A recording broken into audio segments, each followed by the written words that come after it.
Welcome in, listeners. It's time for another episode of the Slumpbuster Podcast. On today's episode, Kyla and I discuss his latest NBA power rankings. I personally signed my petition to fire Steve Sarkisian, and we give our predictions on NFL Week 11. But before we get into that, folks, let's give a shout out to our partners. Caveman Coffee Co. Caveman is a fantastic single source, single origin goodness from a company with impeccable taste and ethics.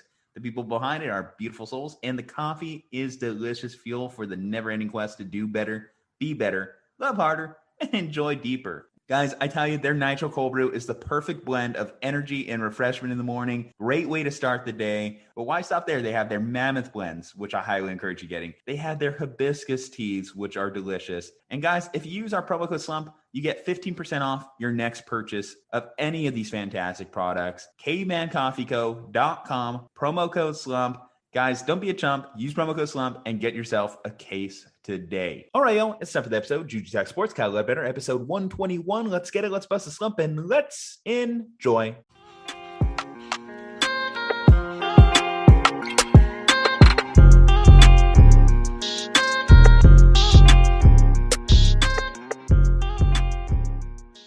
Kyla, you want to know ultimate "you're getting old" storyline, ultimate changing of the times headline? For the first time since 1999, the Staples Center will not be the Staples Center. It's getting renamed Crypto.com for $700 million.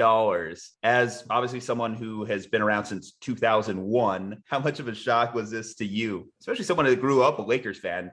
Yeah, no, this is an interesting time. One of the games we like to play on Take It Easy is the Name the Stadium game. I'm sure we're going to play that tomorrow, now knowing that the Crypto.com arena is taking over for the Staples Center. First of all, I was surprised Staples was still willing to spend so much money on that arena sponsorship. Right? I feel like a brick and mortar retailer versus the Bitcoin empire that has started. Yeah, I feel like the office supply industry is not really doing so hot right now, but Staples was still sponsoring the Staples Center, of course. But yeah, I think the changing name thing is interesting. It's obviously fun because we do end up following suit with the name changes over time. But this is a capitalist moment at its best, which is if you can put a name on a stadium, you put a name on a stadium. If it's a cryptocurrency, if it's a talking stick resort arena, if it's a Smoothie King Center, or if it's a Vivint Smart Home Arena, you put the names on there, and it changes every now and then. And every 10 years, you kind of got to relearn the name or find some fun around it, like the Miami Marlins calling their stadium The Loan for Loan Depot. You can make fun with this because, yeah, stadium name changes are always interesting and silly because they're just who wants to pay the most for putting their name on a giant building. What is one that you haven't quite acquiesced to? Because obviously as a Giants fan, they just changed it to Oracle Ballpark. And I'm so used to AT&T. I still call it AT&T. And if you ask the previous generation, of course, they would call it SBC Ballpark, which is one that still, as much as you know it's been changed, you still call it the old name. I will give you three of them, actually, that I do. So one of them is near and dear to my heart, which is, of course,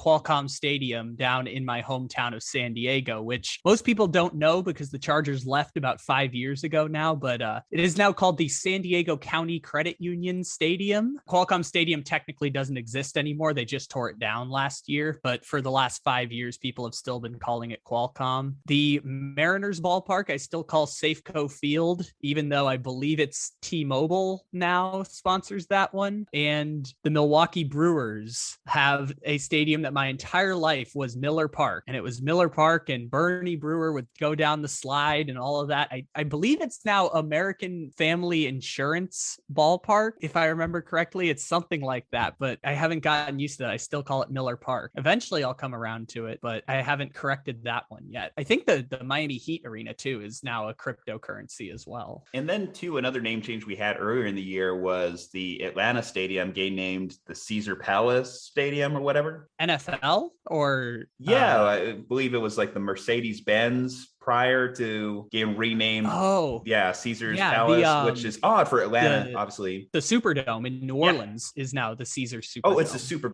reason I got that mixed up is Mercedes. Yeah. Yeah, no, the Mercedes-Benz Superdome and the Mercedes-Benz Stadium were two. This was a joke between Saints and Falcons fans because Saints and Falcons fans hate each other. But for about 3 years, they had the same sponsor on both of their stadiums. I think another one, too, that I always revert back to is I know the J Progressive Field for the Cleveland Guardians now. See, not only do you have to get used to the new name, you have to get used to the new stadium names as well there. Oh, I don't know the Cleveland one yet. I don't know what the stadium's name is. This is going to be fun. I like the guessing game. I don't know what their stadium name is now. I still think it's Progressive. See, we should just do a quiz. I know you mentioned you do a little bit of a game on Take It Easy, but we should do a quiz next week. Actually, screw it. We're going to plan it. Next week, we're going to come with a whole quiz. Name the team, name the ballpark. You down? Yes, absolutely. We've played this game multiple times. It's called Name That Stadium, where we can find wonderful names of different stadiums. I'll give you a quick one right now. Can you name the Tennessee Titans Stadium? Ooh, I don't even think I knew what it was beforehand, to be honest. Would you like me to give you 3 options here? Yeah, sure. Multiple choice it. Multiple choice. So you have A, LP Field, B, Nissan Field, or C, State Farm Field. I think LP what it used to be, so I'm going to say Nissan. That is correct. It is the Nissan Field or Nissan Stadium, one of the two. Yeah, that's a good one. Do you know what the Jaguars Stadium is now? Not at all. Off the top of my head, I'm probably the worst of it, especially when you mentioned AFC South stadiums, man. Come on. Here's a hint. South? It is a bank, if that makes it easier. Like TD Bank or something like that. Is TD a thing? Maybe I have it wrong, actually. What is the name of the Jaguars Stadium now? Let's see if it is still the same one. It is TIAA Bank Stadium. See, I knew it had a T in there. See, I wouldn't even know if most of these banks existed if it wasn't for stadium naming, to be honest. It's always interesting when some obscure business or obscure company takes over the naming rights of these. I kind of wonder one day when we're going to get the Brazzers owning a stadium. They technically have the money. This happened a little while ago when the Heat were going to redo it. Bang Bros put up $10 million for the stadium naming rights, and people made a design with the arena. This is a real thing that happened deep in the recesses of Twitter. This is not a joke. They actually tried to do this, but obviously the Miami Heat would not make that a thing. So this has been attempted, but I don't think we're in a place societally. I think we are a more sex positive society, but I don't think we're at that place yet. I don't think we're that sex positive yet. I mean, all things considered, taking the family out to a game at the Yard or something like that, and you're like going into Pornhub Stadium. I mean, there is sex positive, but then there's also, that dividing line of family friendly atmosphere, as family friendly as you can get when you have the racist drunk in Boston yelling out slurs at the players. Can't wait for OnlyFans to get in on this action too. We're getting to a place there. Cryptocurrencies are throwing all their money at it. Eventually, we'll get to a place where you have more obscure ones. This is the case in Sacramento because theirs is the Golden One Center. If you had to guess what Golden One is, what do you think that is? Golden One, huh? I'm going to say something obscure like hemorrhoid cream. That is a little bit obscure. It's not that crazy, but the point is it could be anything and you would still not have any idea outside of Sacramento what it is that is, because it is a local credit union. So if you are outside of the Sacramento area watching a Kings game on national television, which I've only seen one of those in my entire life, but if you're watching a Kings game on national television, you will see Golden One Center and have no idea what it is that they're selling. Where do these local credit unions just get all this dough? I mean, I get a big national bank, but the local credit unions, do they really have that much capital to just be naming stadiums? I mean, obviously $700 million it took for them to buy the Staples Center. That one's though Los Angeles. Like that's the city with 11 million people and a national, it's the Lakers Stadium. Like that one specifically costs a lot of money. I know the Golden One was, I believe, $8 million a year. And the only reason I know this is because some guy for the Kings got fired for like defrauding the Golden One credit union a while back. I know the Petco Park in San Diego for the Padres was 15 million a year, I believe. So if you're in a smaller city, I think you can get a naming rights deal for somewhere in the 10 to 15 million dollar range. Obviously not a insignificant chunk of change, but along with your naming rights deal, you're also purchasing a certain amount of TV advertisements during the season on their games. So like for Padres games, there's a mandated certain number of ads for Petco that comes on their TV every time. So that's also part of what you're paying for in the stadium naming rights deal if you're crypto.com. I can't wait till PETA bites out Petco. Is crypto.com the same company that had that weird commercial with Matt Damon just talking about something and you had no idea what he was selling? Am I remembering that correctly? I don't know. I don't watch a whole lot of television, to be honest, anymore to really keep up with all the advertisements. I think the only advertisements I really know anymore are ones that get shoved down my throat by YouTube or, of course, Super Bowl ads when they come out. That's fair. I think I've seen the Matt Damon one just on like football games more than anything else, but it's like Matt Damon talking about pioneers and taking the leap. And then at the end, you don't know what he's selling. And at the very end, it's just like buy crypto. It's like, okay, did not know anything about what you were selling until the very end. But I assume it's the same company that just dropped $700 million to rename the Staples Center. It seems to be cryptocurrencies are throwing their money around like very loosely here. All right. Should we actually move on from the naming rights and move on to the actual product on the hardwood? I know you've been taking some comments recently in your power rankings update that I should ask you about here. So Bulls fans may have a case on you here. The number 11 team in your rankings, and yet they are 10-4 currently, the second team in the Eastern Conference. To run down your list here for any listeners that haven't got a chance to check out your rankings. So your top 10 teams are as follows. At 10, you have the Wizards. 9, you have the Jazz. Bucks at 8, Lakers at 7, 76ers at 6, Heat at 5, Suns at 4, Nuggets at 3, Nets at 2, and Warriors at 1, which I don't think anyone will have a problem with given their record. Yeah, so I would have the Miami Heat, 76ers, Nets, Bucks, and Wizards technically ahead of the Bulls. So that would put the Bulls as like the 6th best team in the Eastern Conference. And I think if you told Bulls fans at the start of the year you'd be the 6th best team in the Eastern Conference, that would probably be a huge victory for the Chicago Bulls, considering where they were a couple of years ago and how they decided that instead of going through a rebuild, they were going to throw 2 years worth of draft picks, high draft picks, by the way. They gave up, I believe, the number 8 pick in the draft this year to Orlando. So give up a bunch of draft picks and $80 million a year in cap space to sign Lonzo Ball, to sign Alex Caruso, to sign DeMar DeRozan, to bring in Nikola Vukovic, who's obviously on a max extension. And obviously they have Zach LaVine on a cheap contract for now, but they may or may not extend LaVine this year. I don't know if LaVine wants to stay or not. But all of that to say, I think if you had said if the Bulls are the 5 or the 6 seed in the East, that would have probably been a big victory for the Chicago Bulls. And the only reason the Bulls are not higher and the only reason the Wizards are not higher is because I do not subscribe to the small sample size rule on this. I need a larger sample than 11 games of playing well to determine that a team is actually legitimately good. And teams like the Bucks, the Nets, the Lakers, even Miami, and even Philadelphia, we know they're good because we know the best player on those teams are the 10 best players in the NBA. And sometimes the NBA is that simple, that we know that team is good because over a long sample size, they're going to have that player. Now, in defense of the Chicago Bulls, DeMar DeRozan is the 3rd leading scorer in the NBA right now. So DeMar DeRozan is having this career revitalization in his 30s and not playing in a Popovich offense. It's been a really interesting change there. And the Bulls, surprisingly, have still been a pretty good 3-point shooting team. Like, I'll give them credit for that. It's been surprisingly good for them so far. But Bulls fans, if you keep this up long enough, it's not like I'm anti-Chicago Bulls. I know we're going to talk about the Cincinnati Bengals later, but this is kind of the same case where I'm like, yeah, the Bengals are doing better than I thought. The Bulls are doing better than I thought, but there's a line in between the Chicago Bulls are better than I thought and the Chicago Bulls are one of the elite teams in the NBA. Because if you stacked them up in a 7-game series against the Nets, even without Kyrie Irving, the Bucks, even as the Bucks have struggled out the gate, the 76ers, even without maybe with Ben Simmons, maybe they would need Ben Simmons, or the Miami Heat, I'm taking the Miami Heat in those series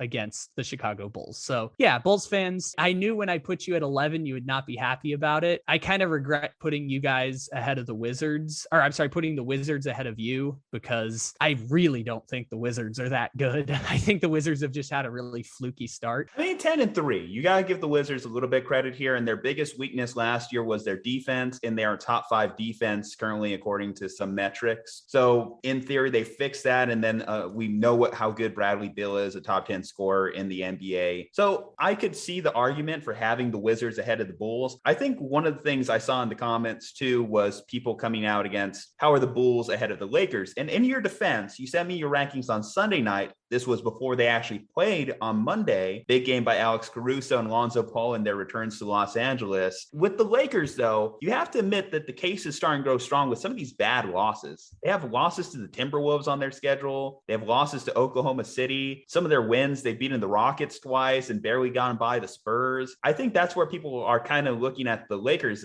I understand what you're saying. We're going off reputation. The Lakers are living off name, seemingly, in the rankings. But based off what we've seen so far to this point in the season, the Lakers at 7. Like, where is your true confidence meter in that? Is it still at sky high at a 10, or have you started to waver a little, especially after Monday's loss? The Lakers thing, I think, is just that they're hurt. Like, this is the part that seems strange, is that they're losing these games because if you take LeBron James off the Lakers, well, that's a team that's, Anthony Davis, Russell Westbrook, and a bunch of like really old role players. So the Lakers case, it feels explainable because if you put a team of Anthony Davis, Russell Westbrook, and a bunch of old people, that just feels like last year's Wizards, but with Anthony Davis being a slightly better big man option. So yeah, I think the Lakers feel explainable for why it's bad. I think if it appeased the masses, I think the Lakers, if you just do it purely based on record, yeah, the Lakers are probably not a top 10 team right now. You would probably take Utah, or you'd probably take someone else in there. But I feel like doing the wild fluctuations doesn't serve anyone in terms of helping them be, I guess, a smarter sports fan in a way, or at least take something out of it. Because if one week the Lakers are 3, the next week they're 16, and the week after that they're 6, then I feel like we're not really learning anything there. I think that's why I try to avoid like dropping teams like more than 8 spots ever in a single week. I think there are a few exceptions to that, like the Pelicans. I did not realize in my initial rankings that Zion was not going to be playing for the majority of the season thus far. And so,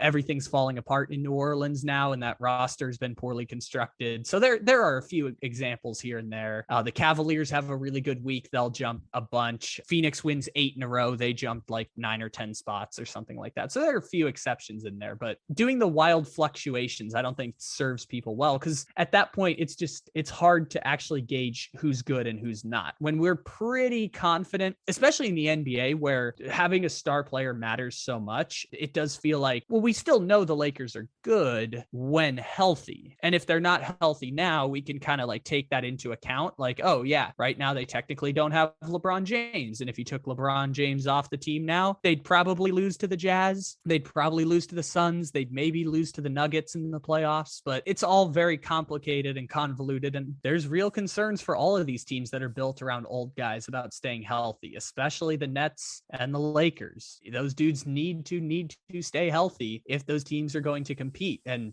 shockingly, the Warriors have been kind of the antithesis of that. Well, we do know that LeBron James is scheduled to come back sometime here in this next week. Now, your next rankings update would drop on Sunday, November 28th. Obviously, they're already 0-1 since your rankings update against the Bulls. Their next few games are Bucks, Celtics, Pistons, Knicks, Pacers, Kings, and then Pistons once again. So 2 Detroit Pistons stretches there. So I'm going to ask you both, one, what would it take for them to jump in the top 5? What record would they need in that stretch? And also a record that they would need to jump outside of the top 10.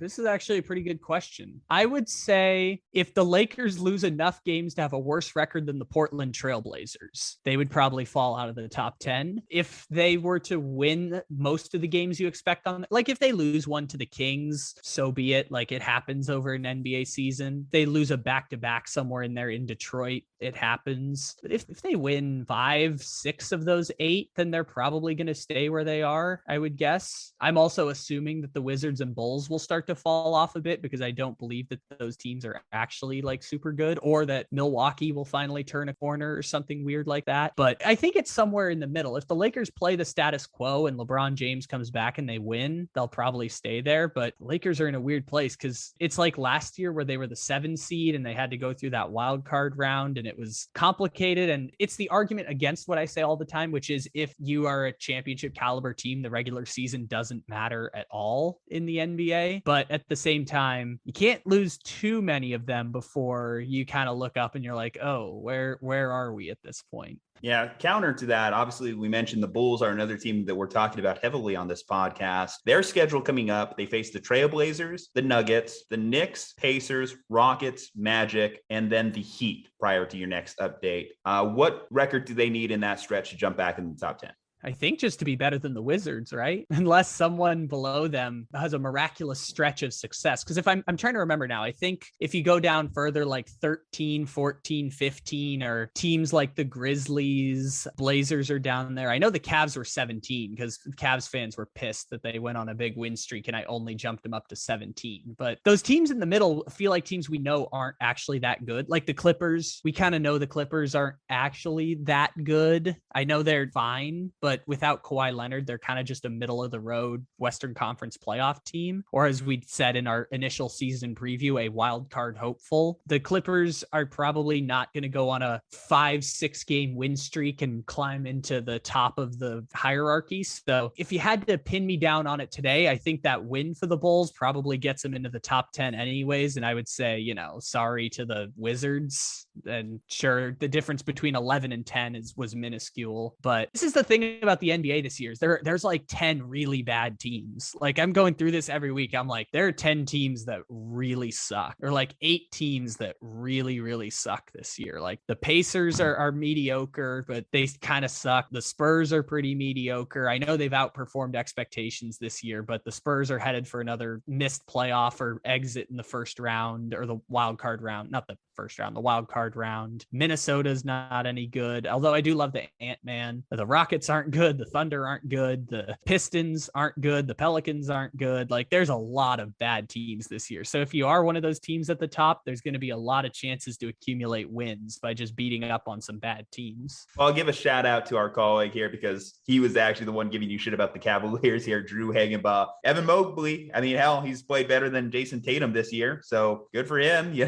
Ricky Rubio Evan obviously Mobley had that big one you were talking about a couple weeks ago too. Yeah, no, the Cavaliers have definitely overperformed. That's for sure. They are well and above their expectations this year. It obviously sucks, obviously, to be supporting a team that's underperformed and seeing the Cavaliers overperform when you see those playoff spots start to dry up. I've seen the conversation too happen. Has the East caught up to the West? Do we finally have pure conference balance? And it's starting to seem it because at least the top teams in the East are just as good as the top teams in the West in my mind. Yeah, the Western Conference just has like a slog of teams that are pretty good, but they have like one all-star. Like the Western Conference all-star team is going to be a very colorful array this year because it feels like everyone's going to have one all-star. The Western Conference, like 3 through 10, is just a slog of teams that each have one star player. The Eastern Conference has the 2 best teams, the Bucks and the Nets, obviously. Joel Embiid is, one of the 6 best players in the NBA right now if you take out Kawhi Leonard because of injury. One of the 6-7 best players in the league. Miami Heat have been really good this year. I know Tyler Hero is like a minus 800 favorite to win, or a 6th man of the year at this point because he's averaging 24 points off the bench or something. Miami's been pretty good this year. They were the only team that added an all-star or all-star caliber player this offseason in Kyle Lowry. I guess the Bulls technically added DeRozan. So the Bulls and the Heat were the only teams that added all-star caliber players. So I would say, yeah, you got some parity there. I wouldn't panic if I were you on the Celtics side. Colin Sexton has a torn meniscus. They'll fall. The Hornets are not actually that good. You guys are going to be fine. Not good. You guys are going to probably lose in the first round, but it's not going to be another like catastrophic season like last year. See, Jason's just got to stop settling for those fadeaway 3-pointers. He actually has to start attacking the basket a little bit more because, yeah, his shooting percentages are garbage. And this is a team that's second in the NBA in isolation plays without the isolation efficiency of obviously being the Brooklyn Nets. If you have Kevin Durant and James Harden on your team, that's forgivable. But when you have inconsistencies from Jason Tatum and Jaylen Brown, you can't have isolation as much as they do. Their best two-way scorer at this point is Al Horford. Al Horford is our best two-way player at the moment. If that doesn't frighten you as a Celtics fan, I don't know what exactly will. The last team I'll ask you about, though, before we move on, though, is I do see that the Mavericks are at 12. Now, the Mavericks in the last week They have a quality win over the Nuggets. They've lost to the Heat and Bulls. So I guess I could kind of see where you're coming from here. But they are 9-4. They are third in the West. I will say that by a certain point, when you include the Bucks and Lakers who have subpar records, some teams are going to get, they're going to get the boot a little bit on that one. I think the Mavericks have the same record as the 76ers and Heat, who I had,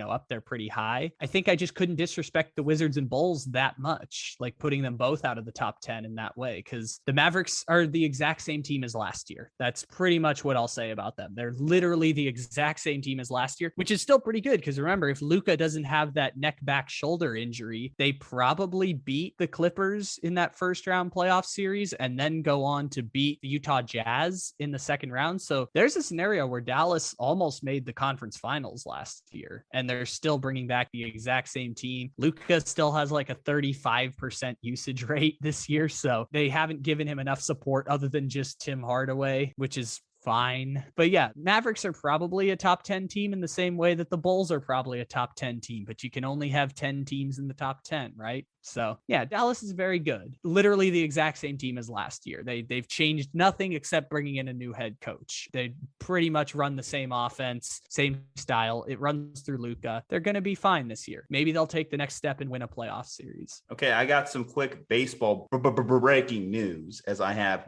Justin Verlander signing a $25 million one-year deal with the Houston Astros. So we got a little bit of baseball news there. Justin Verlander sticking around for another year at Houston. And I only think it's more interesting because I was hearing there's a little bit of drama behind the scenes with Justin Verlander being in Houston. Like his teammates didn't want him to throw out, I believe, a first pitch for either the ALCS or the World Series. There was both discussions of him throwing out the first pitch there. And reportedly, rather than being kind of like in the locker room, you know how most injured guys are, being in the dugout with their teammates, apparently there was some discontent with Justin Verlander kind of being aloof this season, kind of being away from the team while he was recovering from his late season Tommy John back in 2020, which it sucks the timing of that injury because it essentially took away 2 years away from Justin Verlander in his later part of his career. Adding him to the Houston Astros rotation in a season in which the Astros are going to have a lot of moving parts, what do you think of this does for their World Series chances next year? Well, I think it doesn't hurt, right? I think Justin Verlander's got something that he can give, considering the Astros were kind of like scrambling for starters after McCullers went out. I'm sure it helps, but how much it helps, I'm not sure. I was actually talking about this the other day with Noah Syndergaard and with Jose Berrios, where it's like both of these moves help indisputably. Like the Blue Jays now have a lockdown number 2 starter. They're paying $18 million a year to secure that number 2 starter role. The same way they spent $25 million to secure the center field job in the leadoff spot with George Springer. That's the strategy they're going to use. I don't know how much it helps, but it certainly doesn't hurt. It's just whether or not the money would be well spent towards something else, which is interesting given that the Carlos Correa situation still remains unresolved in Houston. Now, Houston may go over the luxury tax to keep everyone around. I don't know exactly what their game plan is for that, but it's interesting only because baseball is a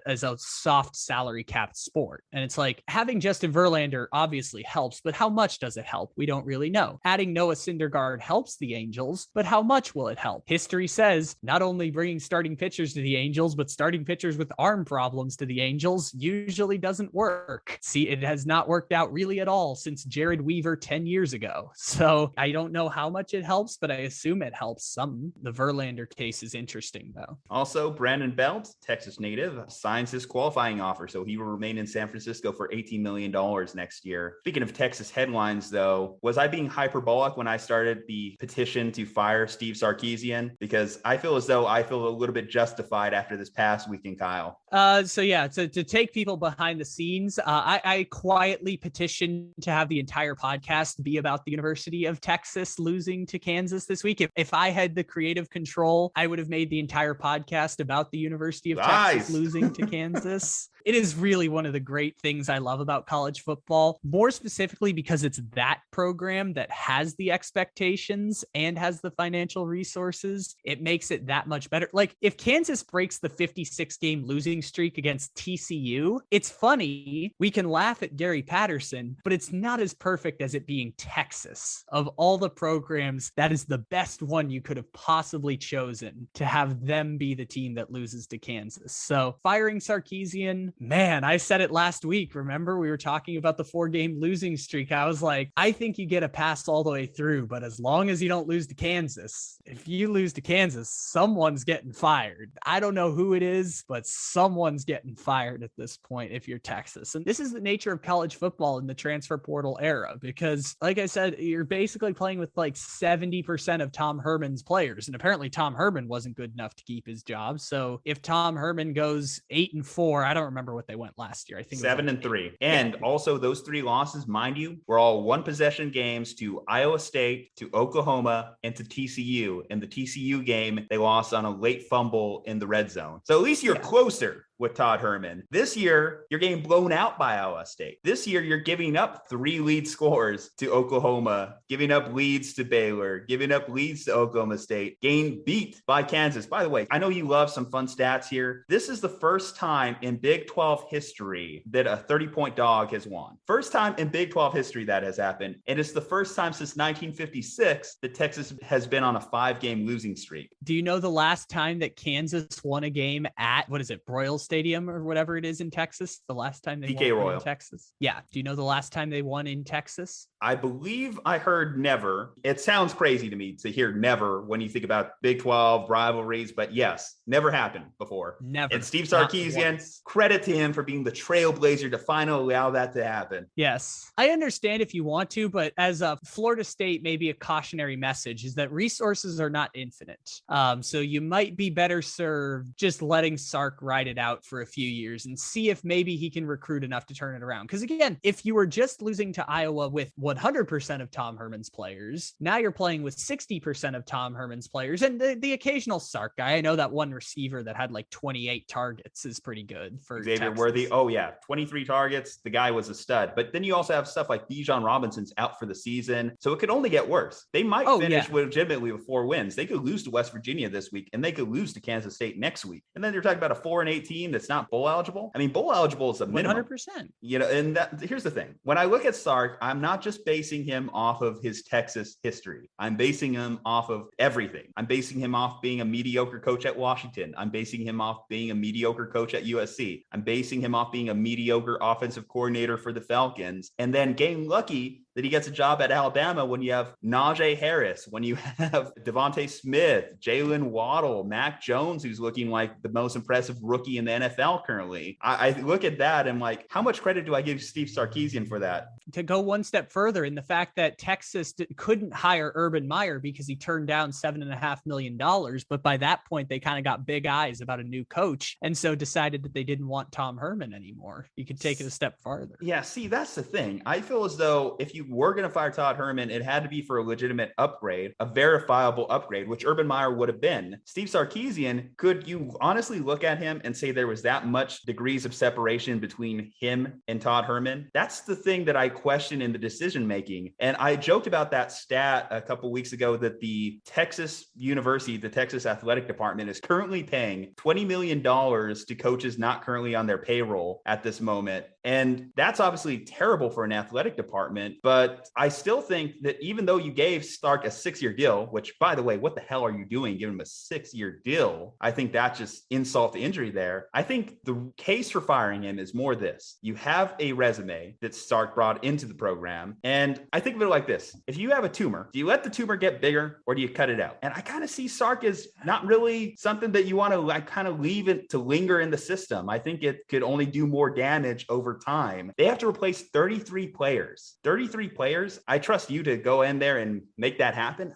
I just have a hard time buying into that. And here's the problem. Here's the one problem I would say is just there's 2 high profile head coaching positions that are currently open outside of Texas that would take away from you in the coaching search. Obviously, USC and LSU, and both seem like more desirable jobs at this point in time than Texas. I mean, you're going to get the third fiddle in terms of choosing who your next coach would be. And out of those options, I'm going to throw out a name. I'm going to throw out a couple names here that I could see being legitimate replacements for Steve Sarkisian if they decide to go in a different direction. So obviously there's the most high profile ones that you're going to at least throw out offers to. You're going to try and, hey, Urban, want to reconsider? Maybe? Come on. Jacksonville? Oh, no, there's no chance anymore. I know, chance. He burned saying, that one. You said he turned down $7 million, $20 million, just something, and the interest of winning. I wouldn't even mind like a Dan Mullins, to be honest. I know Dan Mullins is struggling right now at Florida, but at least he's shown he could win in the SEC, which I think is more than Sark has shown in his ability to win in the Pac-12 conference. I would even say, hey, Chris Peterson, want to come out of retirement? Think about it. I don't know. Get him up. What about Gary Patterson, who just got fired from TCU? I know TCU also in the Big 12. He was a winning coach, at least. He was a winning coach in the Big 12, and he didn't necessarily have the resources at TCU that he would have at Texas. Or even the UTSA coach,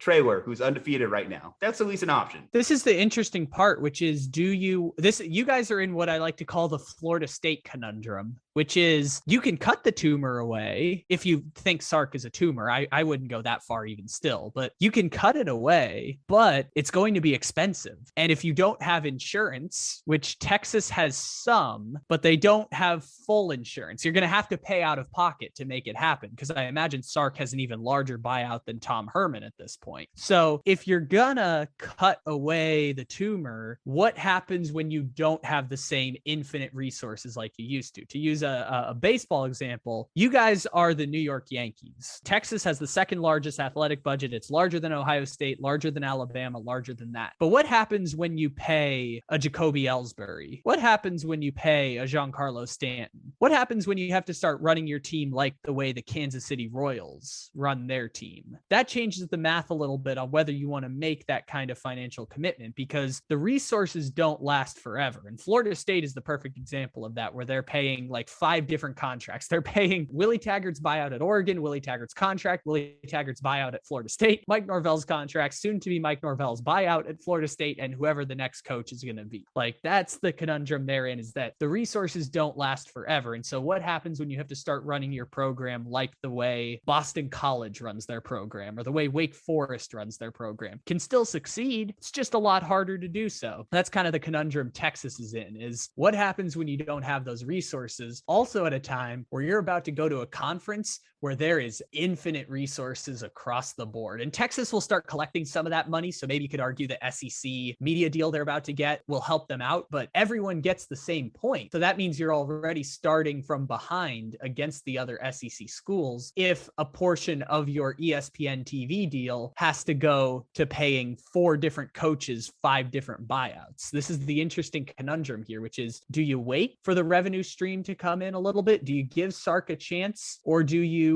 cut bait now and potentially have to cut costs for the next couple of years? And this is an interesting conundrum because Florida State really fell hard. They had their Kansas loss to Jacksonville State earlier this year, and that was like their rock bottom. And they've turned a corner a little bit here. Like, the calls for Mike Norvell to be fired have quieted a little bit. But with Florida State, you would say the arrow is pointing in the right direction, whereas with Texas, you're saying the arrow is pointing in the wrong direction. The fact is, you took Todd Herman's players, whether you say 60% or 100% of them, and you were supposed to build around them. You were supposed to make this team stronger with what you had already. Instead, it seems like you're making it worse. And now you're going to have to go in and completely rebuild your roster around your guys, whatever your guys means. And I feel as though, is Sark the right guy for a complete roster overhaul? I don't think so. And you mentioned it. What is his buyout? $20.6 million as of today. That's a hefty sum for you and I. For a Texas Boosters program, I believe they raised Todd Herman's buyout in a day. Yeah. Oh, that's one ad spot of Lincoln cars for Matthew McConaughey.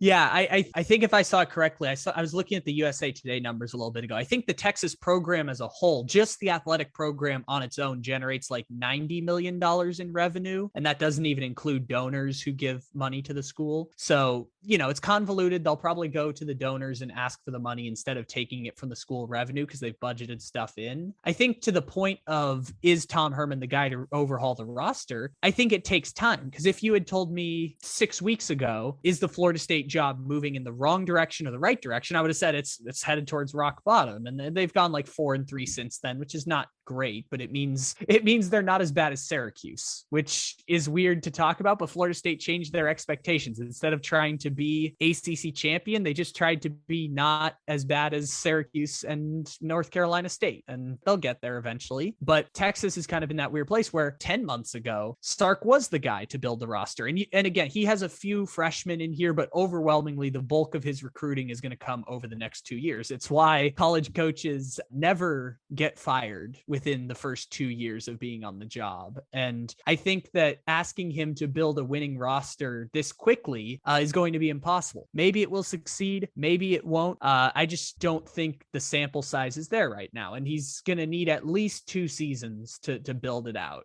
at that point. To go from 7-3 to 4-8, I feel as though you have to own some of the blame there. You can't just dismiss it as these aren't my guys. They're your team. They are your team. You accepted this team whenever you took the job. And to say, are you a worse coach than Todd Herman? Because that's a legitimate question there. I mean, Todd Herman, hell, 4 bowl games, 4 appearances, 4 wins, at least had this team competitive. I think they just made a mistake. And I'm just advocating, I think, admitting you made a mistake and moving on before it hurts the program worse. That's kind of where I'm at, because I don't think it's going to get better. I've said it. I made a bold proclamation that I don't foresee any future in any timeline in which Steve Sarkisian has more than 8 wins in the season at Texas. And that's why you hired him. So I know you talk about adjusting expectations, but still, in the past, you have proven that you can take a Texas program to a national championship. I know it seems like an afterthought now, but that is the ceiling. I know the ceiling's dusty. It has cobwebs and needs to be mopped up a little bit here, but you can achieve that. That's not impossible. That's within the range of outcomes. And I don't think Steve Sarkisian has shown anything in his history to suggest he's that guy. He had a premium program at USC and couldn't touch that. Of course, there was extra stuff going on in the background. I'm not going to plead ignorance to that. But you look at the early headlines coming out of obviously Texas. We've joked about Pole Assassin last week. We talk about the Bo Davis story of that player recording him in the locker room shouting at the players. That's already some noise outside of the locker room that you didn't need in your first year as head coach when you have had a premium job like USC and had the outside noise disrupt your program on the field as well. So that's all the factors that I think is enough. Plus this quarterback thing, the quarterback is going to be ultimately what turns it around for Texas. And I think you've scared off Arch Manning. You're scared off pretty much all other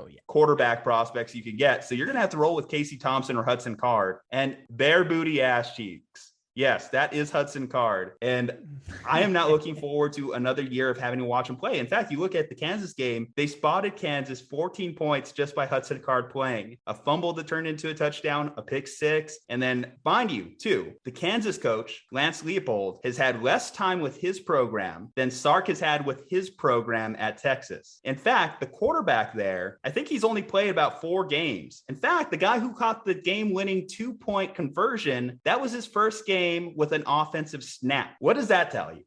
That says a lot to me. It's a 30-point dog. You shouldn't even be in that game. To be down 3 scores. That one was bad. I will say, when I said that Sark had a little pass this year, I think the expectation for me was like 7-5, middle of the pack in the Big 12. Like that would have been fine. Bowl eligible minimum. Yeah, he just didn't hit that expectation. And so I think it's not as bad as it seems, because it has been really bad. Like I'm not going to pretend like this is not really, really bad for Texas. Like this has been an awful season so far. The fact you didn't even pull one of the upsets against Iowa State or Baylor, Oklahoma State or Oklahoma. The fact he couldn't even get one is rough, but it's still not the end of the world at all. Losing to Kansas feels like the end of the world. Even if it's really not the end of the world, it feels like it is. But to that point, if you cut bait now, you kind of just restart the process over again, because this feels like the worst it can get. Imagine being that, but not having the FU money to just move on from Sark if you wanted to, because then that's where things get worse, is when you just keep spending money to get rid of it. I think the alternative is, like, if you're going to fire Sark anyways, you could wait until you have more money to do so. The counterpoint to that is you waste 3 years of the Texas program, just kind of like going in circles, trying to wait for all your mistakes to catch up to you, which is not fun. Like, especially when you have a program that has irrational expectations, it's not fun to have that happen. And that's the bad part of college football, is that once you get stuck in the mud a little bit, it's really, really hard to climb out. Talk to Michigan. They haven't won a Big Ten championship in 20 years. Go talk to Nebraska. They're absolutely terrible now because their success was built on their reputation reputation. And once the reputation went in the sand, they haven't been able to dig it out because who the hell wants to go live in Nebraska? See, but then I will counter with that then, because you talk about Nebraska going to Lincoln, Nebraska. You talk about Michigan going to Ann Arbor, and then you talk about going to Texas. And as an Austin resident, maybe I'm a little bit biased, but Austin is one of those cities that, I mean, Silicon Valley's moving everything down here practically. Everyone that is having any trouble in California, they're moving down here. College students, great town to be. 6th Street, Rainy Street, the Domain, bar districts, fun, rivers, hiking. There's so many different things down here that this is a great spot to be in, that's a recruiting pitch in itself. Now, I guess that comes down to what type of players are you appealing to? Do you run the risk of getting some players with less than reputable reputations there that aren't necessarily more interested in football, which I think is part of the problem that they've encountered at Texas. But that is a foot in the door in most high-end players' locker rooms. That part has mattered less, I think, than ever before in terms of the geographic location. Not that it doesn't matter like the way it used to. Like, people don't want to live in Nebraska. Totally understandable. People don't want to go live in Missouri. That's understandable. I think it matters less only because, one, every game is on national television now, so you don't have to worry about like, will your family be able to watch you play in that situation? Because there aren't like regional markets anymore. And also, the best programs are in weird places. Alabama is a weird place to have a really strong program. Athens, Georgia, it's near Atlanta, but it's a weird place to have a really strong college football program. Columbus, Ohio, weird place to have a strong program. Norman, Oklahoma, weird place to have a really strong program. But you can make up with that with a great coach. That's the thing there. Yes. If you had a great coach in a great area, then you are instantly a school to be reckoned with. If you had just a great coach at USC, then USC is automatically a national championship contender. Tuscaloosa benefits from having an amazing coach, the best coach in college football history. That's why Tuscaloosa, Alabama is a place to go, because you know you could get to the pros, you could win national championships, and you're going to get plenty of recognition each and every year. Dabo Swinney, what he's able to do getting kids to go out there to Death Valley, as long as you have that guy, and I don't think Sark is that guy. That's, again, going back to the main point, I don't think Sark is that guy. If you just give me someone who's good schematically, personable, and can sell Austin, can sell coming to the University of Texas, I think that you could do some serious damage with this program. It's a sleeping giant, I believe. This is an interesting question of expectation that I proposed on Wednesday's Take It Easy, which is Texas a program that can win a national championship anymore? Because there's only 5 to 6 programs that really can win a national championship in college football. If you want to count Notre Dame, that's fine too. But can Texas still be one of those places that consistently competes for national championships? Because they're obviously a long I'm going to go right out the gate. Consistency, I don't think is an expectation to have. You talk about having high expectations, consistently competing for national title, I'll renege on that. But I will say just being in the conversation is something that Texas needs to be able to do. This is interesting because they were there with Tom Herman, right? They won a Sugar Bowl with Tom Herman. Exactly. This is the confusing part. You're winning Sugar Bowls, you're at least in the thing. I think the overlying point, they made a mistake. Yes. If you were going to move off Todd Herman, you had to do it for a legitimate upgrade, a guy who can legitimately compete for a national title. They had the right idea offering Urban Meyer the contract, but they didn't succeed on the execution. And anytime you have to go for your second choice, there's very few times in history in which that has worked out for a program or a team or whatever. I think the only example of that being okay was when the Colts had to hire Frank Reich after Josh McDaniels backed out of him. That's the only time I think that I've legitimately seen that kind of stuff work out, picking your second choice. So I think that this is just a problem, but I don't think it's unreasonable expectation because you have shown it. You have a city people want to come to. The reason Bijan Robinson's not entering the transfer portal is he knows there's power and staying in Austin and being a University of Texas running back. There's still a brand there. There still is an opportunity there to market yourself better than the majority of college football programs there is. It just, you need the right guy driving the ship. I think with Texas, the part is the resources, but resources don't give you everything. Like Texas A&M has a lot of money and they'll never compete at the highest level for national championships. No, you just need a CEO who can manage those resources. Yeah, and that'll get you good enough. It's the thing that's interesting with Texas is we've seen it before, right? This is the same thing with Michigan, where Michigan cannot compete for national championships anymore. That's just not. Michigan honestly was never really there, but Michigan's not a program that can be Alabama or can be Ohio State. It just can't exist right now. now. I mean, Ohio, they can be better than Ohio State, but I'm saying what Ohio State is right now. Michigan can never be that. But at the same time, well, I guess to be fair, there are lucky cases. Like Clemson was a really lucky case. They got ridiculously lucky in getting there. And that's the thing that everyone holds up is like, we can do what Clemson did, where Clemson was basically Virginia Tech for 20 years and then got lucky and became a national dynasty. Listen, you have Michigan State right now who's competing. You have Cincinnati right now who's in the conversation. As much as we think of Oklahoma as increasingly high above Texas, and I'm not one to disagree with that given the results speak for themselves, who's got the better win-loss record in recent history. But you were in that game against Oklahoma. Turn that into a win. Maybe that changes around the course of history here. But if you could beat Oklahoma on a given year and just win out the rest of your schedule, suddenly you're in the top 10 conversation. Yeah. And this is the interesting part with Texas is we've seen it before, right? We've seen them become a national powerhouse. I don't know if that's possible anymore, if that was just one like fluke in time. This is the conversation Miami has all the time, which is, can we ever be what we once were? And the answer is probably no. Miami can never be what it was that Miami once was. And that's okay. You just adjust expectations and you're happy with making a Cotton Bowl or making it to a playoff once every 10 years. And you're not competing for national championships, but you can still have teams that you'll come back 10, 15 years later and be like, man, that was really fun, wasn't it? We can celebrate this Sugar Bowl winning team with Sam Ellinger and whatever else it might be. I still even think Miami still has an opportunity to do it because I think geographically they're very gifted. I think that still matters to people, you know, as far as like, if I'm going to choose where to go to college for the next 3 to 4 years, don't I want to be somewhere cool, somewhere that I'll enjoy myself? Yes, I know going to the pros is a big part of this equation, but if I can do both, if I can go to the pros and enjoy my time in college, why wouldn't I choose that over going to Des Moines, Iowa, or going to, you know, South Bend, Indiana?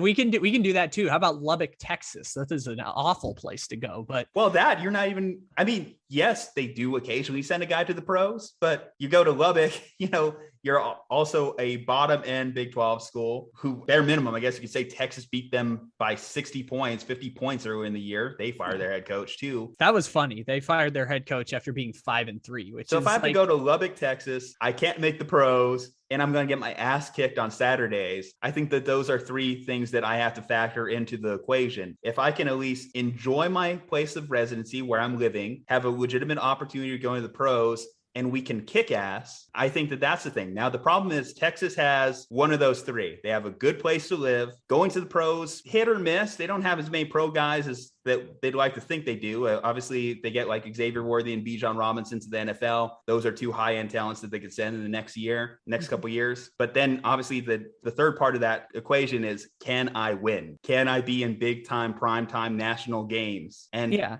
if they could just fit that, which I think if you have 2 of the 3 working in your favor, that's a good place to be. This is the difficult part, though, is like not everyone can get to that point, which is why you see Virginia Tech firing their coach after 6 years. Now, Virginia Tech's been kind of like piss poor average after 1 year where they made the Orange Bowl, but it's not good enough. Like they're not satisfied being 7-5 or being 4th place in the ACC or whatever it is. Or you could go the other way and look at TCU with Gary Patterson. Gary Patterson, very quietly, they didn't even like say it was retirement. Like they just straight fired him. They said mutually agree to part ways, but that just means they fired him. And we looked it up. It was like, why is it that Gary Patterson was getting fired? He was the definition of that program. Well, then you look it up and it's 5th place, 7th place, 5th place, 8th place in the Big 12. It's just that the winning dried up and even Gary Patterson was disposable. And so this is the nature of college football, is if you're not delivering results, there are other options out there, and programs have enough resources now where they can get away with firing coaches. But for a program like TCU, they never have national championship expectations because they've never won a national championship. TCU's best case scenario is, I don't even know what their best case scenario is ever since they entered the Big 12 and entered the Power 5. It's a Sugar Bowl. It's to make the Sugar Bowl. It's to play in the Big 12 championship and to make the Sugar Bowl, which if you play in the Big 12 championship, you at least have a a puncher's chance of making it to the college football playoff. Like, you're probably not going to get it, but making the Sugar Bowl and winning the Sugar Bowl is a huge victory for TCU.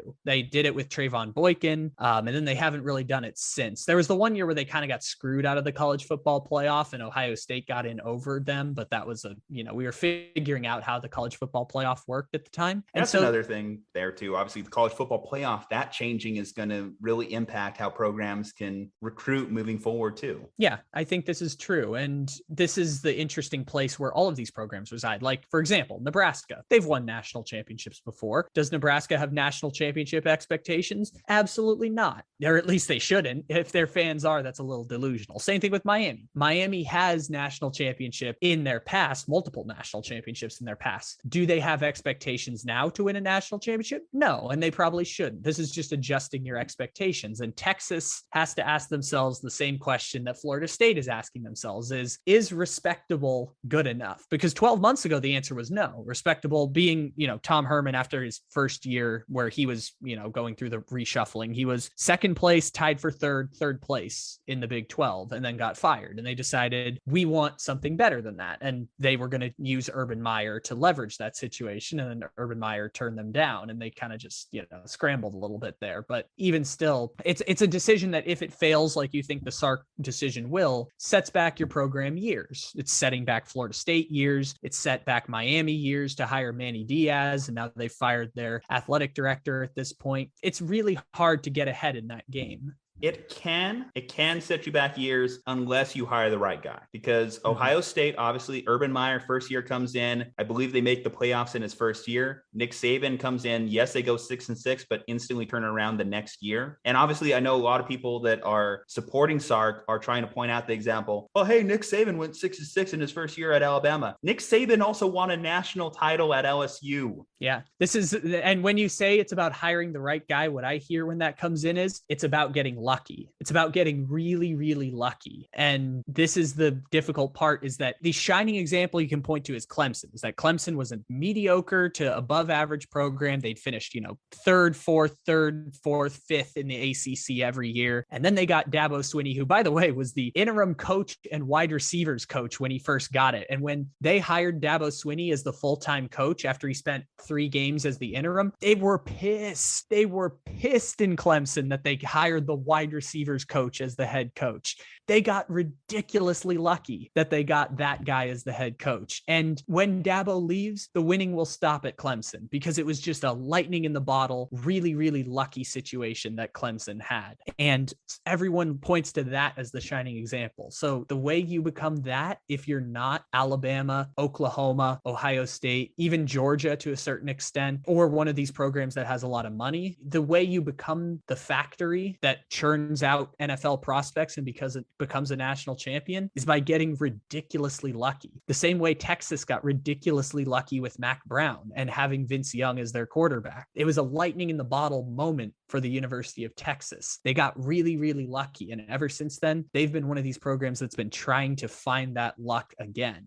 I mean, they did get to a national championship that they lost to Alabama in 2010. So it's not that long ago. That's why I'm like, that's still Mac Brown though, right? I think that was still Mac Brown as coach. I believe, because obviously the Charlie Strong era was terrible. Yeah. So look, I'd take it a step further. You got Vince Young and then you got Colt McCoy as the perfect transition. The same way Dabo had Deshaun Watson, and the perfect transition was Trevor Lawrence. And that was like the perfect way to keep the dynasty rolling. I mean, see, I feel as though there's only so many programs that have won a national title in the past that you can truly eliminate from ever the possibility of winning a national title again. And most of them are Ivy League schools. I think that Michigan.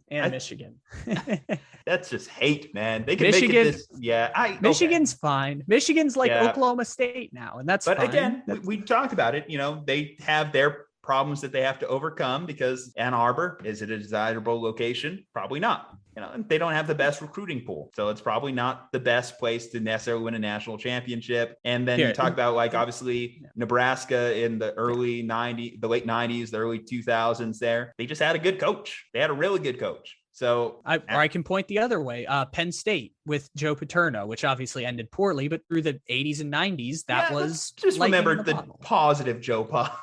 Yeah, great leader, and also, didn't know how to handle sexual assault. But even still, to do that in Happy Valley, Pennsylvania was a lightning in the bottle moment for Penn State that they've tried to recapture it. It's why they keep James Franklin around. It's like, it could be a lot worse. Penn State could be like one of these terrible programs in the Big Ten, like Nebraska. It could be a whole lot worse. It's just they're fine being the team that they are. They've adjusted expectations a bit. It's not like they see 8-9 wins and playing in the Citrus Bowl as a disappointment. It's like there's realistic expectations that they've adjusted to it. And Texas is kind of in the weird in between of that.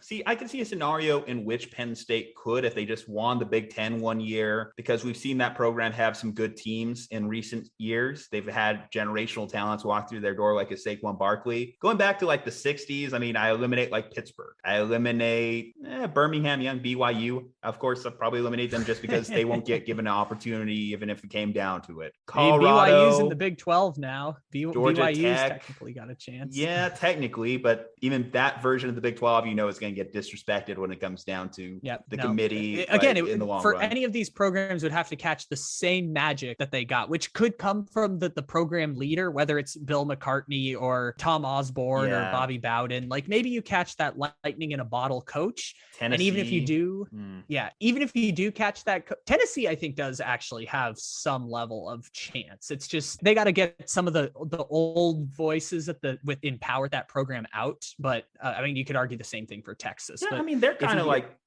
schools in Orange, they're kind of very similar to Austin in terms of, Knoxville. I mean, another but again, desirable they were location. lightning in a bottle. And the reason like Philip Fulmer didn't leave Tennessee at the first chance he could was because he was from that school. Like, even if you catch lightning in a bottle, it's rare that the coach decides to stay at that program while they do it. And Dabo's the exception to that. Like, Dabo didn't choose a different job at Clemson because Clemson became somewhat of a destination job. Mel Tucker arrived at Colorado and immediately left for Michigan State. And now Michigan State reportedly today is offering him $100 million extension to not go coach USC or LSU. And it's just, you have to catch that magic lightning in a bottle. And even then it might be stripped away from you, because if Mel Tucker has the choice between Colorado and Michigan State, Colorado is not a destination job, which is really, welcome to the world of San Diego State. Welcome to the world of Western Michigan. Welcome to these places where, you're not in the same game as all these people, because any chance you get good, you will be poached by the better program.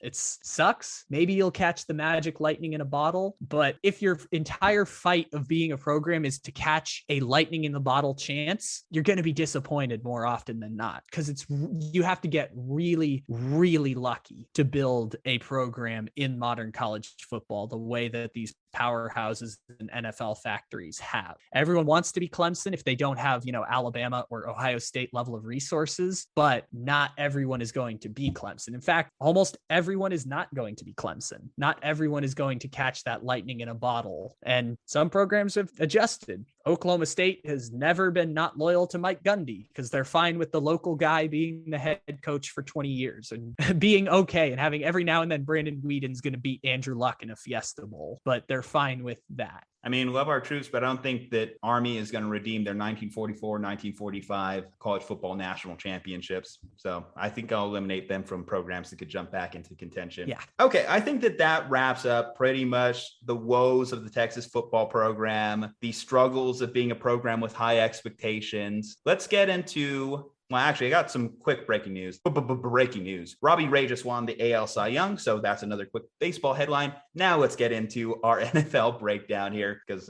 we got a long show on our hands right now at this point in time. So we really wanted to talk about Texas. I love it.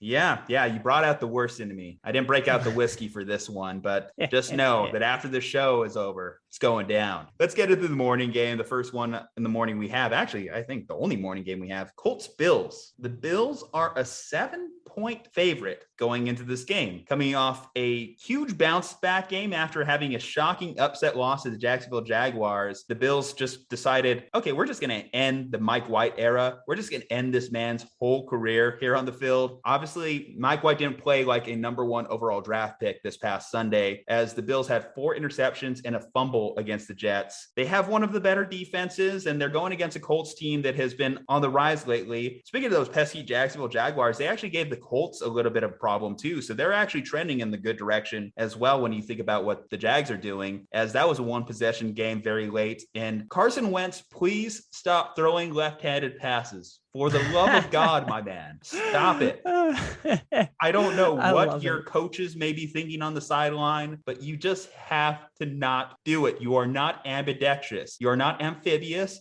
You are not trained. I don't know, but ambivalent. Ambivalent. You are not an ambivalent leader there, but you are starting to become a very good NFL quarterback again. And I have enjoyed watching you play this season, aside from the left-handed passes. Okay, this game is very close in my mind. I don't know why Vegas has this as a 7-point line. I think that both these teams are very similar in my mind. In fact, if you look at some of their wins and losses, they've lost to and beat similar teams throughout this course of the season. It just so happens that the Bills just seem to put a hammer on the bad teams, except the Jaguars. I am going to say the Bills win this game just because Josh Allen, yes, he's been a little bit up and down this year, but so has the Colts defense. The Colts passing defense is a bottom third passing defense. The Bills defense allows over 5.7 yards per attempt on their defense. So I think that that's good enough to slow down the Colts passing attack. So good defense, good passing attack going against a mediocre pass defense. I think that those are all the right recipes for the Bills to win this game. And I think it's going to be a little bit closer, but